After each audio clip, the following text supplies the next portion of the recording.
आता याच विषयावरती एबीपी माझाच्या संपादकीय भूमिका आपण जाणून घेणार आहोत आणि हेच जाणून घेण्यासाठी जाऊयात कार्यकारी संपादिका सरिता कौशिक यांच्याकडे।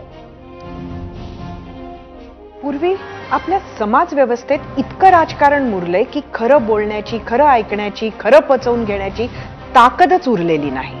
मुंबईत धडकलेल्या मराठा आरक्षण आंदोलनाचं काहीसं असंच होतंय असं वाटायला लागलंय।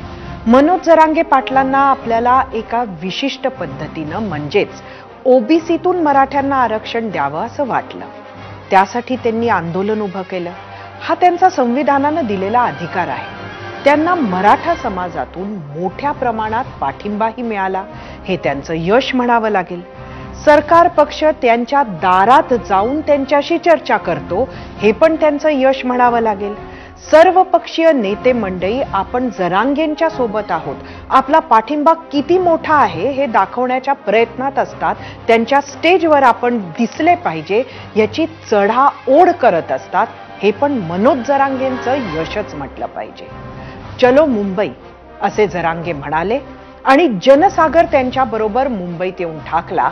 हे सुद्धा अगदी कमी काळात जरांगेंनी मिळवलेलं मोठं यशच। पण मुंबईत येऊन एकीकडे मनोज जरांगे यांनी पाणी सोडून देत आंदोलन तीव्र केलं असताना अनेक आंदोलक नक्की काय करत आहेत? नेत्यांना आपले प्राण पणाला लावले आहेत, पण अनेक समर्थक मुंबईत त्या गांभीर्यानं वावरतायत का हा प्रश्न आहे।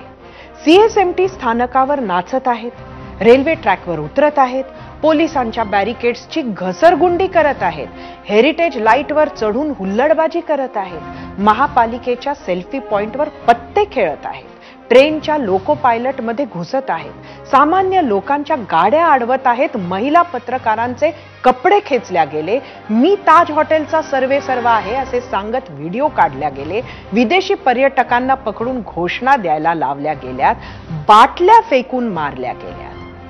तरीही हे उद्योग करणाऱ्यांना आंदोलक म्हणायचे का? मनोज जरांगेंनी अशांचं समर्थन करावे का? विरोधी नेत्यांनी या आंदोलनाचा फायदा घेत सरकारला घेरणे एवढंच उद्देश ठेवावा का?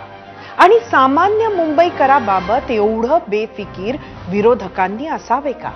आणि हे असे होणार, हे असे होतंय, हे सगळं दिसत असतानाही न्याय व्यवस्था, जनजीवन सर्वांवर घाला पडला असताना सर्वसामान्य मुंबईकरांच्या हिताचे रक्षण करण्याची ज्यांची प्राथमिक जबाबदारी आहे त्या मायबाप सरकारनं 4 दिवस बघ्याची भूमिका घेतली, त्याला योग्य म्हणावे का?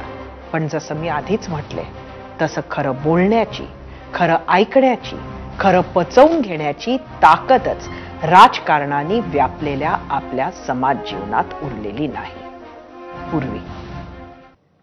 धन्यवाद सरिता। आणि याबरोबरच 0 आवर मध्ये एक छोटासा ब्रेक। पाहत रहा एबीपी माझा।